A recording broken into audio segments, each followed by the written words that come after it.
Hello friends, welcome to my channel study for you. So guys, जैसा कि आज जो आपका एनटीपीसी का 3 मार्च का प्रथम पाली का एग्ज़ाम हो गया दोस्तों, जिसका जो है मैं आपको बिल्कुल 100% एक्यूरेट आंसर के साथ जो है इस वीडियो में बताऊंगा। तो देख लेते हैं कि किस प्रकार के जो है आज आपके 3 मार्च के प्रथम पाली के एग्ज़ाम में जो प्रश्न पूछे गए हैं। उससे पहले एक बात और दोस्तों, कि जिन्होंने भी अगर चैनल को सब्सक्राइब नहीं किया है तो रेलवे से रिलेटेड पल पल के अपडेट के लिए जो है चैनल को सब्सक्राइब ज़रूर कर दीजिएगा। और बगल में ही आपको एक बेल आइकन यानी घंटे का निशान भी दिख रहा होगा, तो आप उसे भी जो ज़रूर प्रेस कर दीजिएगा। तो चलिए वीडियो को स्टार्ट करते हैं। तो आज का जो आपका पहला क्वेश्चन आया था कि 2019 का जो लोकसभा चुनाव हुआ था ना, वो कितने चरणों में हुआ था। तो देखिए 2019 का जो लोकसभा चुनाव हुआ था ये 7 चरणों में हुआ था। तो 7 चरण जो आपका यहाँ पे करेक्ट आंसर हो जाता। नेक्स्ट क्वेश्चन आपका यहाँ पर आता है कि वाई आई एम हिंदू पुस्तक के लेखक कौन है। तो देखिए इस पुस्तक के जो लेखक है ना, ये शशि थरूर हैं। तो शशि थरूर आपका करेक्ट हो जाता। नेक्स्ट क्वेश्चन आपका यहाँ पर आया था कि नंदा देवी पर्वत ये जो किस राज्य में स्थित है। तो देखिए ये जो नंदा देवी पर्वत है ना, ये आपका उत्तराखंड राज्य के चमोली जिला में स्थित है। तो उत्तराखंड आपका यहाँ पे करेक्ट आंसर हो जाता। और कुछ बच्चे बता रहे थे कि नंदा देवी जो है पार्क, नेशनल पार्क पूछा गया था, तो ये भी जो आपका उत्तराखंड राज्य में ही है, ठीक है। और मैं आपको बता दूं कि नंदा देवी जो पर्वत है ना, ये भारत की दूसरी और दुनिया की 23वीं चोटी है। तो ये भी आपको याद रखना है। नेक्स्ट क्वेश्चन आपका यहाँ पर आया था कि भारत में कब तक जो है मलेरिया मुक्त होने का लक्ष्य रखा है। तो देखिए भारतीय चिकित्सा अनुसंधान परिषद ने जो है 2027 तक मलेरिया मुक्त होने और 2030 तक जो है मलेरिया को जड़ से खत्म करने का लक्ष्य रखा है। तो 2030 जो आपका यहाँ पे करेक्ट आंसर हो जाता। नेक्स्ट क्वेश्चन आपका यहाँ पर आया था कि संयुक्त राष्ट्र का नाम पहली बार जो ये किसने प्रयोग किया था। तो देखिए संयुक्त राष्ट्र का जो नाम है ना, ये सबसे पहली बार जो है अमेरिका राष्ट्रपति फ्रैंकलिन डी रूजवेल्ट के द्वारा जो प्रयोग किया गया था। तो डी रूजवेल्ट आपका यहाँ पे करेक्ट आंसर हो जाता।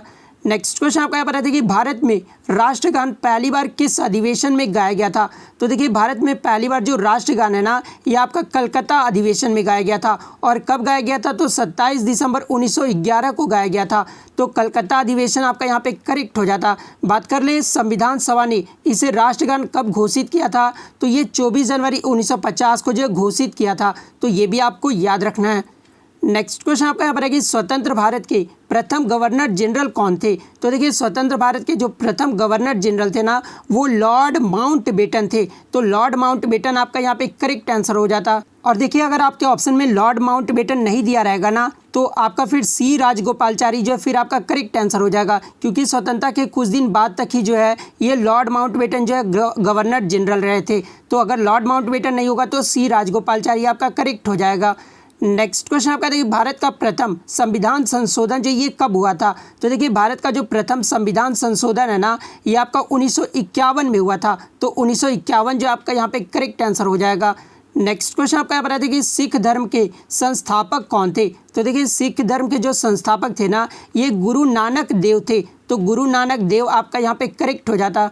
नेक्स्ट क्वेश्चन आपका यहाँ पर आता है कि चेरी नृत्य ये जो किस राज्य का लोक नृत्य है। तो देखिए ये जो चेरी नृत्य है ना, ये राजस्थान राज्य का लोक नृत्य है। तो राजस्थान आपका यहाँ पे करेक्ट आंसर हो जाता। नेक्स्ट क्वेश्चन आपका देखिए किम जोंग ये जो है कहाँ का शासक था। तो देखिए किम जोंग जो था ना, ये उत्तरी कोरिया का जो है शासक था। तो उत्तर कोरिया जो आपका यहाँ पे करेक्ट हो जाता। नेक्स्ट क्वेश्चन आपका यहाँ पर आया था कि सिजादा एवं पेबोश प्रथा का प्रचलन जो ये किसने शुरू किया था। तो देखिए सिजादा एवं पेबोश प्रथा का जो प्रचलन है ना, ये बलबन के द्वारा शुरू किया गया था। तो बलबन आपका यहाँ पे करेक्ट आंसर हो जाएगा। बात कर ले सिजादा का मतलब क्या होता है, तो झुककर सुल्तान को जो है नमस्कार करना, इसका मतलब होता है। और पैबोश का अर्थ क्या होता है, तो सुल्तान के पैरों को चूमना, ये जो है पैबोश का अर्थ होता है। अब बात कर लेते हैं सिजदा और पैबोश प्रथा का जो है अंत किसने किया था। तो देखिए इस प्रथा का जो अंत है ना, ये शाहजहां के द्वारा किया गया था। तो ये भी आपको याद रखना है। नेक्स्ट क्वेश्चन आपका यहाँ पर आया था कि अंतर्राष्ट्रीय इंदिरा गांधी हवाई अड्डा कहाँ पर स्थित है। तो देखिए ये जो अंतर्राष्ट्रीय इंदिरा गांधी हवाई अड्डा है ना, ये न्यू दिल्ली में स्थित है। तो न्यू दिल्ली आपका यहाँ पे करेक्ट हो जाता। नेक्स्ट क्वेश्चन आपका देखिए आरबीआई का मुख्यालय कहाँ पर है। तो देखिए आरबीआई का जो मुख्यालय है ना, ये मुंबई में है। तो मुंबई आपका यहाँ पे करेक्ट हो जाता। बात कर ले रिजर्व बैंक ऑफ इंडिया की स्थापना कब हुई थी। तो ये 1 अप्रैल 1935 को हुआ था। तो ये भी आपको याद रखना है और आपको कमेंट करके जवाब देना कि आरबीआई का जो राष्ट्रीयकरण है ये कब हुआ था। डेट के साथ आपको जो है कमेंट करके बताना है। नेक्स्ट क्वेश्चन आपका देखिए मिसाइल मैन के नाम से जो है ये किसे जाना जाता है, या फिर क्वेश्चन ये पूछा गया था कि मिसाइल मैन ऑफ इंडिया ये जो किसे कहा जाता है, तो दोनों का जो आंसर होगा ना वो डॉक्टर एपीजे अब्दुल कलाम ही होगा। तो डॉक्टर एपीजे अब्दुल कलाम आपका करेक्ट आंसर हो जाएगा। नेक्स्ट क्वेश्चन आपका यहाँ पर आया था, इनमें से कौन महारत्न कंपनी नहीं है, जहाँ पे ऑप्शन में जो आपका एमटीएनएल दिया हुआ था, जैसे ऑप्शन में गेल, भेल, एनटीपीसी और एमटीएनएल ये दिया हुआ था। तो देखिए एमटीएनएल जो है ना ये महारत्न कंपनी नहीं है, तो एमटीएनएल आपका यहाँ पे करेक्ट आंसर हो जाएगा। मैं आपको बता दूं कि जो है 10 महारत्न कंपनियां हैं, कौन कौन सी है, तो भारत हैवी इलेक्ट्रिकल्स लिमिटेड है, भारत पेट्रोलियम कॉर्पोरेशन लिमिटेड है, कोल इंडिया है, गेल इंडिया लिमिटेड जो कि आपका ऑप्शन में दिया हुआ था, हिंदुस्तान पेट्रोलियम कॉर्पोरेशन लिमिटेड है, इंडिया ऑयल कॉर्पोरेशन लिमिटेड है, एनटीपीसी, फिर तेल और प्राकृतिक गैस निगम लिमिटेड। ये सब जो आपके जो है 10 महारत्न कंपनियां हैं जिसका नाम आपको याद रखना है। नेक्स्ट क्वेश्चन आपका देखिए अर्थशास्त्र में प्रथम नोबेल पुरस्कार ये जो किसे दिया गया था, तो देखिए भारत में अर्थशास्त्र में जो प्रथम नोबेल पुरस्कार है ना ये अमर्त्य सेन को दिया गया था। और कब दिया गया था, तो 1998 में दिया गया था। तो अमर्त्य सेन आपका यहाँ पे करेक्ट आंसर हो जाता। बात कर ले 2019 में जो है नोबेल पुरस्कार किसे दिया गया था अर्थशास्त्र में, तो ये अभिजीत बनर्जी को दिया गया था। तो ये भी आपको याद रखना है। नेक्स्ट क्वेश्चन आपका यहाँ पर आया था दोस्तों कि सार्क के सदस्य देशों की संख्या पूछी गई थी। तो देखिए वर्तमान में पूछा गया था या उस टाइम का पूछा गया था जब सार्क का स्थापना किया गया था। तो मैं आपको बता दूं कि वर्तमान में जो सार्क के सदस्य देशों की जो संख्या है ना वो 8 है, और उस टाइम कितनी थी, तो 7 थी। ठीक है, तो ये भी आपको याद रखना है।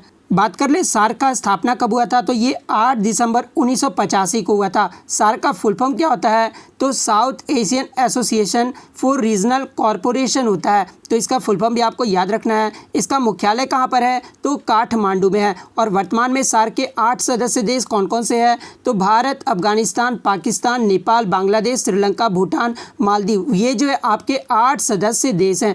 तो 8 जो है आपका करेक्ट आंसर हो जाता। नेक्स्ट क्वेश्चन आपका यहाँ पर आता है कि सहारा मरुस्थल ये जो है कहाँ पर है, तो देखिए ये जो सहारा मरुस्थल है ना ये उत्तरी अफ्रीका में है। तो उत्तरी अफ्रीका आपका यहाँ पे करेक्ट हो जाता। नेक्स्ट क्वेश्चन आपका यहाँ पर आता है कि कंदरिया महादेव मंदिर जो ये किस राज्य में स्थित है, तो देखिए ये जो कंदरिया महादेव मंदिर है ना ये आपका मध्य प्रदेश राज्य में स्थित है। तो मध्य प्रदेश आपका करेक्ट आंसर हो जाता।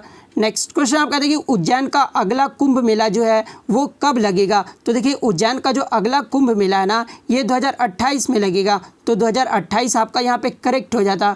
नेक्स्ट क्वेश्चन आपका देखिए मनुष्य के किडनी गुर्दे का भार कितना होता है, तो देखिए मनुष्य के किडनी यानी गुर्दे का जो भार होता है ना वो 150 से लेकर जो 170 ग्राम के बीच होता है। तो इसमें से आपका जो भी ऑप्शन में दिया होगा ना वो आपका करेक्ट आंसर दिया होगा, क्योंकि 150 दिया होगा या फिर जो आपका 155 इस प्रकार से ऑप्शन में दिया होगा। तो इनमें से जो भी दिया होगा वो आपका करेक्ट हो जाएगा। नेक्स्ट क्वेश्चन आपका है देखिए चेरी ब्लॉसम त्यौहार ये जो कहाँ मनाया जाता है, तो देखिए ये जो चेरी ब्लॉसम त्यौहार है ना ये शिलोंग में मनाया जाता है। तो शिलोंग आपका यहाँ पे करेक्ट हो जाता। नेक्स्ट क्वेश्चन आपका देखिए प्रोटोप्लाज्म की खोज ये जो है किसने की थी, तो देखिए प्रोटोप्लाज्म की जो खोज है ना ये दुजार्दिन के द्वारा किया गया था। तो दुजार्दिन आपका यहाँ पे करेक्ट आंसर हो जाएगा। बात कर ले प्रोटोप्लाज्म का नेम जो ये किसने दिया था, तो ये सारकोड ने दिया था। तो ये भी आपको याद रखना है। नेक्स्ट क्वेश्चन आपका देखिए संविधान सभा का प्रथम बैठक ये जो है कब हुआ था, तो देखिए संविधान सभा का जो प्रथम बैठक है ना ये 9 दिसंबर 1946 को हुआ था। तो 9 दिसंबर 1946 आपका करेक्ट हो जाता।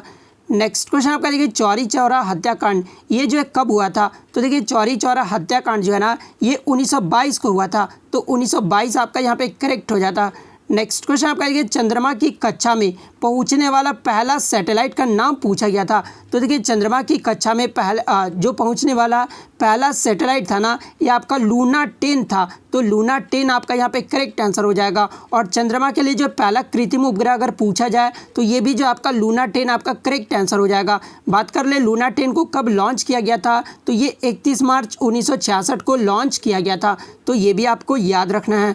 नेक्स्ट क्वेश्चन आपका यहाँ पर आता है कि कॉपी और पेस्ट के लिए किस शॉर्टकट की का जो है प्रयोग किया जाता है, तो देखिए अगर कॉपी के लिए मात्र पूछा जाता ना तो कॉपी के लिए जो है Ctrl+C का प्रयोग किया जाता है, लेकिन कॉपी और पेस्ट आपका दोनों पूछा गया था। तो देखिए कॉपी और पेस्ट के लिए जो है आपका Ctrl+V का प्रयोग किया जाता है। तो Ctrl+V आपका करेक्ट हो जाएगा। नेक्स्ट क्वेश्चन आपका देखिए 11वीं पंचवर्षीय योजना में जो है कितने विकास दर का लक्ष्य रखा गया था, तो देखिए 11वीं पंचवर्षीय योजना में जो विकास दर का जो लक्ष्य रखा गया था ना वो आपका 9% का लक्ष्य रखा गया था, लेकिन अचीव कितना हुआ था, तो 8.3% ही जो अचीव हुआ था। तो ये भी आपको याद रखना है। नेक्स्ट क्वेश्चन आपका यहाँ पर आता है कि वनस्पति विज्ञान के जनक कौन है। तो देखिए वनस्पति विज्ञान के जो जनक है ना वो थियोफ्रेस्टस हैं। तो थियोफ्रेस्टस जो आपका यहाँ पे करेक्ट आंसर हो जाता।